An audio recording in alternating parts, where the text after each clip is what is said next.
À quinta-feira na Marcoense FM, entre as 10 e as 11 horas. O meu Marco, a minha, a sua, a nossa voz. O meu Marco, porque conhecer a nossa terra é amá-la mais.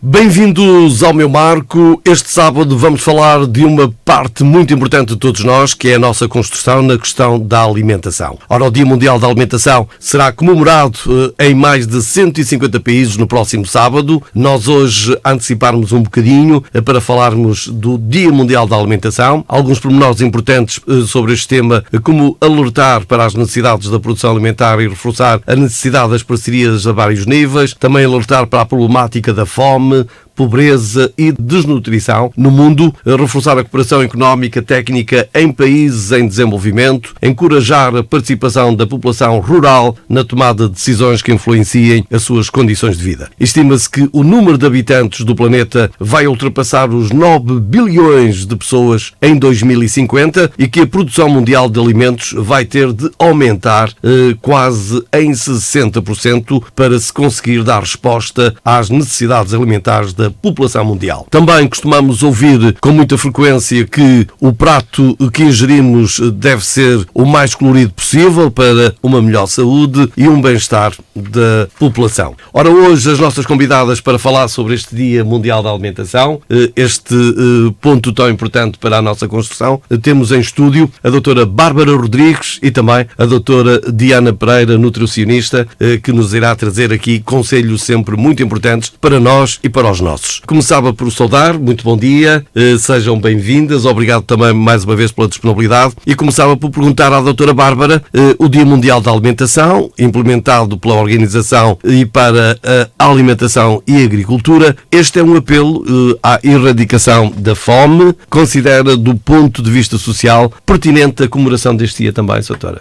Muito bom dia, agradeço uma vez mais o convite e a oportunidade de estar cá para esclarecer estes assuntos. Assim, respondendo à sua questão, a Organização para a Alimentação e Agricultura, mais conhecida pela FAO, é uma agência especializada das Nações Unidas que lidera os esforços internacionais para erradicar a fome no mundo. A FAO assenta assim em 3 objetivos principais: erradicar a fome, a insegurança alimentar e a desnutrição. Erradicar a pobreza e fomentar o progresso económico e social para todos. Gerir e utilizar de forma sustentável os recursos naturais, incluindo a terra, a água, o ar, o clima e os recursos genéticos em benefício das gerações presentes e futuras. Atualmente, e como disse, vivemos num mundo com mais de 600 milhões de pessoas com obesidade e 1,3 mil milhões em excesso de peso, mas paradoxalmente coexistem mais de 800 milhões de pessoas que passam fome e 2 milhões com deficiência de micronutrientes. Pelo que urge assegurar o acesso a alimentos suficientes e de qualidade que permitam uma alimentação adequada, promotora da saúde, principalmente nos grupos mais vulneráveis. A criação de políticas intersectoriais de promoção da saúde, com o envolvimento da agricultura, das pescas, da economia, da saúde, da educação e do setor social e das finanças, deve ser uma prioridade, uma vez que condicionam direta ou indiretamente a produção, a distribuição, o acesso e o consumo de alimentos. Desta forma, penso, e respondendo especificamente à questão, o Dia Mundial da Alimentação será sempre reconhecido como um importante momento para consciencializar e alertar a opinião pública para as questões relacionadas com a nutrição e a alimentação, para que deixemos de considerar a alimentação como um problema individual e sim como uma responsabilidade coletiva de garantia do direito humano a uma alimentação adequada. Doutor, e aqui podemos aplicar também que uns com tudo e outros sem nada. Mais uma vez a balança aqui em desequilíbrio também nesta questão da alimentação. Infelizmente é um problema transversal a nível mundial. A nível mundial. Exatamente, em que imensos países têm a oportunidade de ter acesso a todos e qualquer alimentos, enquanto outros países, infelizmente, não será a resposta. E mesmo naqueles países que mesmo havendo às vezes o excesso de alimentação, hoje até já há plataformas em que muito a parte da restauração apela também para que não deitem fora, inclusivamente, as sobras para que sejam transformados para outros, não é? Exatamente. Existem várias organizações cada vez mais trabalham nesse sentido da reutilização dos alimentos, aqueles que são possíveis de reutilizar. Estou-me a lembrar de uma entidade que é a ReFood, que efetivamente faz esse trabalho muito bem feito por entre a comunidade, no sentido de ir buscar a locais alimentos que estão a ficar praticamente inutilizados e consegue distribuir à população que mais necessita, reutilizando esses mesmos alimentos. Muito bem.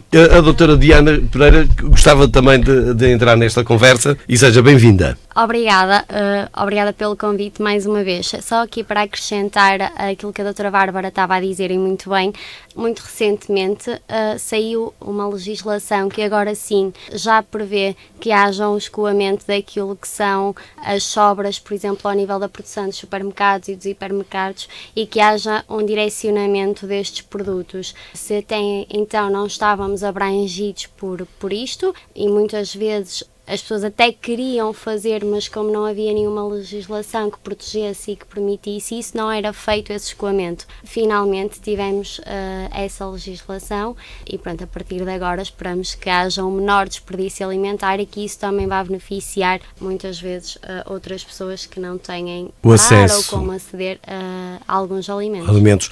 Isto é importante com as novas tecnologias porque isso surgiu através das plataformas digitais, mas é importante também, inclusivamente, esta comemoração hoje quase todos os dias há um dia para se comemorar e é um dia para sensibilizar e a alimentação que é de veras importante para a construção do ser humano e que todos nós precisamos nos alimentar diariamente e o que acontece é que estas plataformas vieram unir um bocadinho mais a população, não é? Sim, sem dúvida. Acho que também vieram servir aqui como um reforço daquilo que muitas vezes já é um caminho feito, mas que vieram reforçar até porque os jovens acabam muitas vezes por ser mais consciencializados através dessas plataformas do que a partir de alguém que está somente ali a falar e a passar a informação. Por isso tudo isso acaba por funcionar como uma mais-valia. Uma mais-valia. Muito bem. Neste processo. Voltamos então à doutora Bárbara e gostaria de lhe perguntar, em termos gerais também, quais as orientações nacionais e internacionais que vão ao encontro da promoção deste direito? Sim, efetivamente é um direito que assiste a qualquer ser humano, está legislado e podemos aqui até debruçar sobre a Unicef e especificamente identificar que é necessário que os governos promovam ambientes alimentares saudáveis nas escolas, incluindo refeições saudáveis. Os ambientes alimentares são cruciais. Quando há opções saudáveis, acessíveis, convenientes e desejáveis, as crianças e as famílias fazem escolhas alimentares melhores. Outra questão que será muito importante e que a Unicef também se debruça é capacitar famílias, crianças e equipas diretamente ligadas ao trabalho com as mesmas para exigirem alimentação adequada e saudável. Investir na alimentação das crianças é fundamental para a formação de capital humano, porque a nutrição é essencial para um bom crescimento, um bom desenvolvimento psicossocial de qualquer ser humano. Os Estados têm a obrigação de adotar medidas deliberadas e concretas para alcançar a realização progressiva e plena do direito à alimentação, devendo assegurar pelos menos os níveis mínimos e essenciais para que as pessoas estejam ao abrigo da fome. Voltávamos novamente à doutora Diana Pereira e perguntávamos-me também, até porque falou aqui inclusivamente no cuidado que os municípios têm hoje com a alimentação nas escolas, que é fundamental passar essa mensagem, como muitas outras. Ao nível municipal, doutora Diana Pereira, qual o papel dos municípios também na implementação do ambiente alimentar saudáveis e ainda na implementação dos programas de capacitação? Então, este tema já é um tema que já é defendido e que já é trazido há muito tempo por outras entidades, pela própria FAO, pela Unicef, mas hoje sabemos ainda mais que a capacidade de intervir de forma sistémica e integrada na melhoria dos hábitos alimentares da sociedade só é possível de acontecer ao nível do poder local e das políticas locais que tenham um mandato explícito para tal. É também hoje evidente a crescente procura por projetos que interligam quer as disponibilidades locais com a procura da melhoria do bem-estar alimentar e nutricional das populações, que agora também começam já a ser avaliadas quanto à sua real valia para a melhoria do bem-estar de quem é atingido por elas. A aposta por parte do nosso município na área da literacia em saúde é um passo dado, é um passo assumido e é sem dúvida uma preocupação atual e futura da saúde pública dos marcoenses, mas é também visto como um investimento na promoção da vida saudável, que é sem dúvida tão mais eficiente e tão mais eficaz quanto mais cedo possa ter a sua aplicação, ou seja, nós vamos ter resultados muito melhores se começarmos a fazer esta aplicação e este processo, por exemplo, no pré-escolar, do que começarmos só a fazer numa fase já adulta. Mais não avançado. É que não seja importante, mas os resultados vão ser diferentes, e por isso é importante que exista aqui uma figura que faça esta ligação. Ou seja, que atue com os mais novos, mas que também reforce junto dos mais velhos aquilo que as crianças já sabem explicar muito bem, mas que por falta de autoridade não conseguem mudar, porque não são elas que têm autonomia total para fazer as suas escolhas. Por isso, nós conseguimos muito facilmente aumentar os conhecimentos das crianças e promover nas suas escolhas hábitos de alimentação saudável. Ou seja, concluindo, podemos dizer que as autarquias, com os recursos internos que têm à sua disposição, com o atual enquadramento legal, que é muito importante, e com os modelos de boas práticas internacionalmente considerados adequados para a prevenção da doença e para a promoção da saúde, apresentam-se como prazos promissores para a melhoria do estado nutricional da população, sem a menor das dúvidas. No entanto, também qual é que é a estratégia municipal para a promoção dos comportamentos alimentares saudáveis? Então, a estratégia do município do Marco de Canaveses tem sido constantemente atualizada e sofre um processo de melhoria contínua, é esse o nosso objetivo, mas o projeto quase-chave desta estratégia é o projeto da Lancheira Saudável, que é um projeto que marcou o início desta ação na comunidade escolar. Estamos agora em reinício em 4 escolas, que é uma por agrupamento de escolas, a Escola Básica da Gandra, a Escola Básica de Paredes de Viadores, a Escola Básica de Vila Nova em Vila Boa de Quires e a Escola Básica da Ciarinha. Este é um projeto que já vem sendo aplicado ao longo de 3 anos letivos, há um acompanhamento mensal por parte da nutricionista e que também nos permite aqui fazer um acompanhamento melhor relativamente aos resultados que vamos tendo e à intervenção que vai sendo feita. Com base neste projeto, também faz parte da nossa estratégia um novo projeto, que é o projeto Triplicar, Inovar, Integrar e Incluir, que irá ser iniciado no Jardim de Infância dos Morteirados e na EV1 do Marco, e que também é muito semelhante ao projeto da Lancheira Saudável. As crianças têm acesso gratuito a uma lancheira e depois são desenvolvidas atividades de promoção de conhecimentos e de capacitação no âmbito da alimentação, e é feito um acompanhamento daquilo que as crianças levam para a escola, no sentido de tentarmos aqui ou seja, através das crianças chegar aos pais sobre aquilo que deve ser uma lancheira adequada e aquilo que é mais benéfico para os alunos. Juntamente com este projeto, temos aqui outra componente que trabalha uma parte não tão da nutrição, mas mais comportamental, que é a entrega de uma secretária, uma nómada desk, que é uma secretária vertical, ou seja, as crianças, quando estão assim mais irrequietas, podem utilizar dessa secretária e estar ali um tempo até se sentirem um bocadinho mais confortáveis. Exato. Pronto, temos também a ser implementados outros projetos, nomeadamente o projeto Regime Escolar, que já cá trouxemos ao programa, que consiste na distribuição de uma peça de fruta 2 vezes por semana aos alunos do primeiro ciclo e 2 vezes por semana também de leite escolar aos alunos quer do primeiro ciclo, quer do Jardim de Infância. Estamos também a iniciar agora o projeto Heróis da Fruta, conseguimos ter cerca de 50 estabelecimentos de ensino do pré-escolar e do primeiro ciclo inscritos, e este projeto é um projeto feito em parceria através de um protocolo com a APSOI, que é a Associação Portuguesa contra a Obesidade Infantil, em que a Câmara Municipal estabeleceu este ano letivo de forma a ajudar aqui os professores com o processo burocrático associado a este projeto, que visa a promoção de determinados comportamentos, como o consumo de fruta, em estando a sopa nas refeições escolares, em estando os legumes. Temos também o projeto Canteen Magazine, que também vamos reiniciar agora novamente em articulação com a EPAMAC, e que já estamos assim nos mais crescidos, para tentarmos também ali articular a questão da cantina escolar, que é um problema maior assim nestas fases. Temos também o nosso projeto de emenda municipal, que também é um dos principais focos de atuação do município, que é promover refeições de qualidade nas escolas, e temos 8 freguesias que aderiram a este projeto.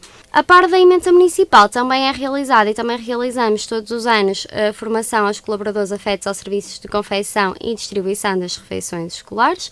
Por exemplo, no ano letivo 2019-2020, em articulação com a doutora Bárbara, fizemos uma formação onde focávamos realmente este tema que estamos aqui a falar hoje, a importância e os desafios de assegurar um direito à alimentação adequada, porque é verdade que os funcionários acabam por entrar aqui muito no garantir deste direito. Deste direito, não é? Exato. E então também foi um dos nossos temas e uma das preocupações do município em debater este assunto. Ou seja, no fundo, esta estratégia apostou na existência novamente de uma figura, que é o nutricionista, pelo trabalho direto junto das crianças e enquanto elo de ligação entre estas, as escolas, como junto dos pais, de forma que possamos então assim aumentar os conhecimentos das crianças e promover nas suas escolhas hábitos de alimentação saudável, num ciclo de efetiva aprendizagem, que é sempre o nosso objetivo major, sem dúvida. O que se tem feito bastante no que diz respeito para a melhoria de uma melhor nutrição nos jovens marcoenses, não é? Sim, ou seja, nós tentamos passinho a passinho conseguir, não queremos, o nosso objetivo não é obrigar, entre aspas, mas consciencializar. Mas que sejam eles próprios a tomarem as suas próprias decisões com base naquilo que nós vamos incutindo e vamos ensinando. Porque falamos aqui na lanceira saudável, falamos aí também na fruta, nesse projeto também, nunca tem inovar, multiplicar, que esse programa parece que é mas é com muitas ferramentas, não é? Sim, é aqui um complemento. Um complemento. Sim, que nós procuramos aqui articular, porque também sabemos que a parte comportamental e tudo isso tem uma efetiva relação com aquilo que é a alimentação. Ou seja, é quase uma ponte. A alimentação interfere na parte comportamental e a parte comportamental na alimentação. Por isso achamos importante trabalhar aqui as duas em conjunto.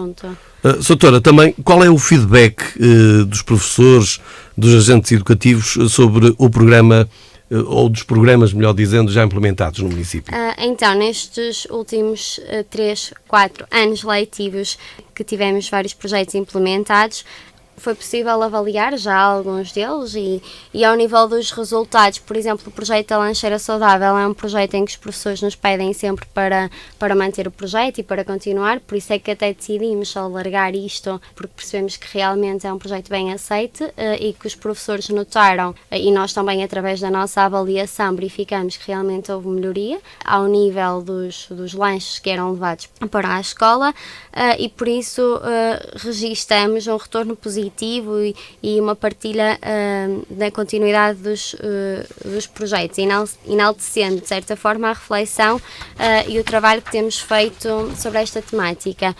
Por exemplo, a questão da fruta escolar, nós iniciamos o projeto só em março por causa da questão da pandemia. E depois no final do ano letivo já tínhamos várias pessoas a perguntar-nos mas no próximo ano letivo vão continuar?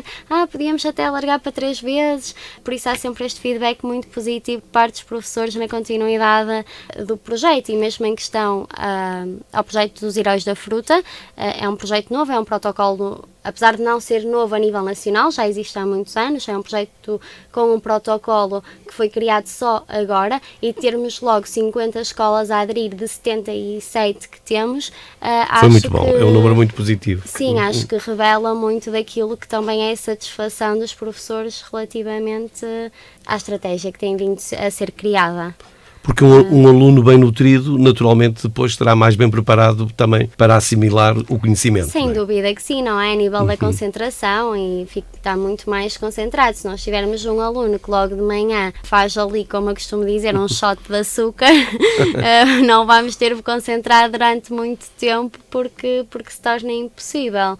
E por isso acho que tudo isto acaba por ser um reflexo, quer mais uma vez a nível comportamental, mas também mesmo a nível intelectual e das próprias notas, acaba por haver uma diferença no desempenho escolar daquilo que são os alunos que seguem um padrão de uma alimentação saudável e os alunos que nem tanto. Não é? Daí a preocupação dos docentes em querer cada vez mais as profissionais do município com a tratar desta problemática. Mas ressalvo que também os professores também são uma parte importante que nós temos, não é? Porque os professores já trabalham há muito tempo, isto já vem sendo trabalhado há muito tempo nas escolas por parte dos professores, e eles nos procurarem também é uma mais-valia, e eles assumirem que nós podemos ser uma mais-valia para eles também é importante para nós, não é? E por isso os professores têm sido uma ótima cooperação e temos encontrado nos professores muitas das soluções também para isso, ou seja, acho que é importante percebermos que não funcionamos só aqui Câmara e só professores, tentamos ser um elo de ligação de forma que possamos partilhar as nossas dificuldades com os professores e eles nos possam ajudar e vice-versa, para realmente, porque o nosso objetivo nunca é a Câmara ou nunca é a escola, o nosso objetivo é a saúde dos alunos e por isso tentamos criar aqui uma ponte para que consigamos juntos atingir isso. O sucesso, não é? Sim. Entretanto, dos feedbacks que foi falando há um bocadinho, também que dá para reconhecer, é que o sucesso não fica só dentro das 4 paredes da sala, ele tem saído inclusivamente fora do espaço escolar, porque os próprios pais acabam já por mandar as lancheiras muito mais nutritivas e muito mais coloridas, não é? Sim, sem dúvida. O ano passado, lá está, por causa da questão da pandemia, ficamos um bocadinho condicionados em perceber essas alterações de um modo tão visível, mas era muito possível. Nós, no início do projeto da lancheira, tínhamos muito poucas lancheiras que levavam fruta, que tinham fruta. E no final do primeiro ano, do ano e meio de implementação do projeto, já quase todas as lancheiras tinham fruta. E depois era mesmo interessante que não era só uma peça de fruta. Normalmente levavam 2 e já levavam a fruta partida aos bocadinhos. E então nós quase que nem chegamos aos pais. Nós tivemos uma sessão de intervenção com os pais. Todo o processo que foi sendo feito foi feito através dos alunos. Os alunos que foram um bom fio condutor, não é? Para chegar aos pais, não é? E então eles chegavam quando eu ia à escola e eles diziam: nutricionista, olha, a minha mãe hoje partiu maçã. Olha, a minha mãe hoje partiu morango. E era muito interessante ver que eles realmente se sentiam, eles próprios, realizados na tarefa que tinham levado para casa. Muito bem.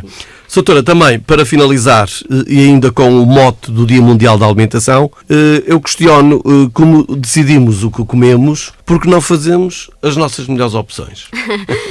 As respostas são um bocadinho complexas. Nós, não é, todos os dias tomamos muitas decisões sobre o que é que escolhemos não é? Em relação a tudo, sobre o que comemos, mas não é? Assim que saímos da porta vamos decidir se atravessamos a rua ou se não. Por isso todo o nosso dia é pautado por muitas decisões. No entanto, os dados mostram que a capacidade de decisão dos portugueses em relação à organização de uma alimentação saudável tem vindo a degradar-se, infelizmente. As pessoas têm alterado de forma negativa o seu perfil alimentar ao longo das últimas décadas. E por isso o nosso organismo tem a capacidade de transformar os alimentos em nutrientes e dessa forma satisfazer as nossas necessidades energéticas. Embora as calorias sejam essenciais para a saúde e para a sobrevivência humana, o aumento da disponibilidade energética que se tem vindo a verificar ao longo do tempo em Portugal representa um grave problema para a saúde da população. Mas para além da excessiva disponibilidade de energia, assistimos também a alterações no padrão alimentar que em nada contribuem para a nossa saúde, afastando-nos da saudável dieta mediterrânica. Ou seja, nós antigamente, por exemplo, quando... Vou falar aqui da questão da alheira. Eu recordo-me que a minha avó dizia que fazia alheira e comia alheira com grelos ou assim. Nós agora não, comemos alheira, comemos batatas fritas, comemos arroz. Ou seja, aquela ideia que nós tínhamos que os pratos de antigamente não eram muito saudáveis, se nós formos ver assim a versão inicial deles, percebemos que eles se vieram a degradar ao longo do tempo e foi havendo aqui uma alteração daquilo que era a sua composição. Por isso temos aumentado excessivamente a disponibilidade de vários alimentos, principalmente aqueles que têm origem animal. Em 4 décadas, para termos uma noção, a disponibilidade de carne duplicou e as gorduras que provêm de origem animal triplicaram. O consumo de sal representa o dobro do recomendado e o de açúcar mantém-se sempre elevado. Por isso é muito importante modificarmos o sistema alimentar português, e é neste sentido que o município também pretende trabalhar, a melhorar e a atualizar a nossa política de alimentação e nutrição. Por isso é que o sábio Hipócrates, o sábio da medicina, dizia: faz do teu alimento o teu remédio e do teu remédio o teu alimento, não é? Não é? E aí faz todo o sentido para tudo isto que aqui estivemos a falar, sim, não é? sem dúvida. E há também quem diga, numa linguagem mais oriental: olha para o que comes hoje, vais ver o que é que será, como é que estarás amanhã, não é? Sim, é muito isso. Nós somos um conjunto de hábitos, sem dúvidas, e claro que aqui a alimentação representa um peso muito grande. Claro que temos outro conjunto de hábitos, fumar ou não fumar, beber bebidas alcoólicas ou não beber, fazer exercício físico ou não fazer. Há todo um conjunto de outras coisas, mesmo a questão do stress, que tem aqui uma implicação naquilo que são outras doenças, mas não podemos nunca menosprezar a alimentação, porque tem um peso muito, muito importante. E no futuro cada um vai colher aquilo que semeia, não é? Ao longo da sua vida.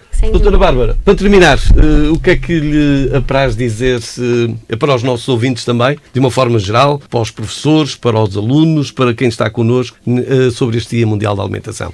Dizer efetivamente que as escolas têm feito um bom trabalho, como já disse a doutora Diana. Nós também temos muitas parcerias com as escolas, outras parcerias, melhor dizendo, complementares à da nutrição, e efetivamente a forma como as escolas nos acolhem é muito benéfica, e realmente sempre pensando no bem-estar dos nossos alunos, para que realmente, e reforçando esta questão, a alimentação é essencial para que uma criança possa estar disponível para aprender. Porque uma criança que esteja com fome não está disponível para aprender. Uma criança, se tiver fome ou sede, simplesmente o cérebro dela está focado nessa questão, fome e sede. Não está a ouvir o que o professor está a dizer. A caixa está vazia, continua vazia, não é? Exatamente. Daí esta importância de todos estes programas, como já foram cá falados, e certamente outros que virão, e que realmente são fundamentais para o bom desenvolvimento da criança. E também reforçar a questão da família, porque, tal como a doutora Diana já referiu, é muito importante que a família sejam elementos fundamentais nestas aprendizagens da criança. Ou seja, a criança leva para casa o que está a aprender na escola, nomeadamente nesta questão alimentar, e é importante que a família reforce e que também eles possam, de alguma forma, adquirir novos conhecimentos e melhorar as suas emendas em casa e melhorar a sua intervenção junto das crianças. Porque só assim, no conjunto da escola, casa, família e alunos, é que realmente o aluno vai ter um sucesso ele escolar, pessoal, a todos os níveis. Doutora, por isso é que é importante, quando o aluno chegar a casa e falar para os pais que o escutem, que não venham, agora vens com essas ideias. É importante escutar. É muito bom para a construção do filho, não é? Sem dúvida. A criança, quando chega a casa, ou chega junto do pai, quando o pai ou a mãe vai buscar à escola, ou outro elemento da família que o vá buscar, normalmente a criança quer falar e quer dizer o que é que nesse dia fez na escola, o que é que aprendeu de novo. É importante escutar a criança a este nível da alimentação e até outras situações que a criança possa demonstrar alguma fragilidade que aconteceu na escola, alguma situação menos positiva. Nós, pais, temos que estar atentos sempre à criança e permitir que ela seja ouvida, que é um direito da criança. Por isso é importante estarmos atentos à alimentação dos nossos e, concretamente, dos mais pequenos. Daí, às vezes, ter que se usar até alguns pequenos truques para ensinar os mais pequenos a gostarem de muitos dos alimentos, concretamente dos vegetais, os ômegas 3, que é aquilo que normalmente as crianças mais dificuldade têm de aprender a gostar. É preciso, às vezes, arranjar aqui alguns truques, não é, doutora? Sim, para ensiná-los. É verdade. Eu costumo dizer que o maior conselho é: se as crianças virem, as crianças fazem. Por isso fica um bocadinho difícil a criança, a partir de uma certa idade, assumir que tem de comer sopa, se mais ninguém em casa come sopa, não é? Ou se mais ninguém em casa tiver legumes no prato e a criança tiver, temos de mudar aqui o paradigma, que é: nós assumimos, por natureza quase, que as crianças não gostam de legumes. Então, quase que já nem se coloca no prato, porque nós assumimos que elas não gostam antes delas provarem. Pronto, e acho que isto aqui começa muito antes. Começa ali por volta de 1 ano, quando eles já começam a fazer ali a alimentação igual à restante família. e que nós não devemos tomar isso por certo, devemos fornecer à criança, e claro que a criança não vai gostar de tudo, ninguém gosta de tudo, mas é importante deixar a criança provar, é importante deixar a criança tocar, e muitas vezes temos realmente de arranjar truques, às vezes temos de disfarçar os alimentos, às vezes temos de confeccionar os alimentos de forma diferente, ou seja, a criança até pode não gostar da cenoura cozida, mas pode gostar da cenoura crua, ou pode gostar de purê de cenoura. Tentarmos criar aqui formas diferentes de oferecer o produto. Outra das coisas que dizem que é importante, não sei se a doutora concorda, é que também se deve meter os legumes nas mãos para que as crianças muito cedo comecem a sentir a sensibilidade através do tato do que é que são os alimentos, porque aí pode também, de alguma forma, despertar-lhes o interesse de os querer provar. Sim, e sem dúvida, claro, este é um tema sempre um bocadinho difícil para os mais pequenos, porque temos de ter sempre cuidado com a questão do engasgamento. Mas sim, sem dúvida que isso que é um benefício, é muito mais vantajoso, se calhar, para a criança darmos uma banana à mão, ou meia banana, não é? Do que estarmos a dar às rodelinhas. Acaba por ser diferente, porque há uma estimulação... porque é um contacto ali com o próprio fruto. Com o alimento, sim, e é isso que é importante. É importante nós contactarmos com o alimento. Se calhar antigamente as pessoas contactavam porque como andavam na terra e no campo, ou seja, tinham logo aquele contacto direto com o alimento. Agora isso já não é tão comum, por isso é importante promovermos, sem dúvida, esse contacto e muitas vezes explicarmos de onde é que o produto vem, não é? Para também termos aqui todo um processo. Eu agradeço-lhe a disponibilidade mais uma vez e agradecer-lhes, inclusivamente, até por este tema tão importante para todos nós, para quem esteve connosco, naturalmente, também interessado em estar um bocadinho atento a esta informação. O Dia Mundial da Alimentação comemora-se todos os anos no dia 16 de outubro. Nós antecipámos-lo esta data porque na próxima semana já teríamos passado com este dia, por isso estejam atentos e no dia 16 sejam mais sensíveis ainda do que nos outros dias no que toca à alimentação. Nós voltamos com o meu Marco de hoje a 8 dias, de novo a contar consigo, com novos convidados e com novos temas. Até quinta-feira. À quinta-feira na Marcoense FM, entre as 10 e as 11 horas. O meu Marco, a minha, a sua, a nossa voz. O meu Marco, porque conhecer a nossa terra é amá-la mais.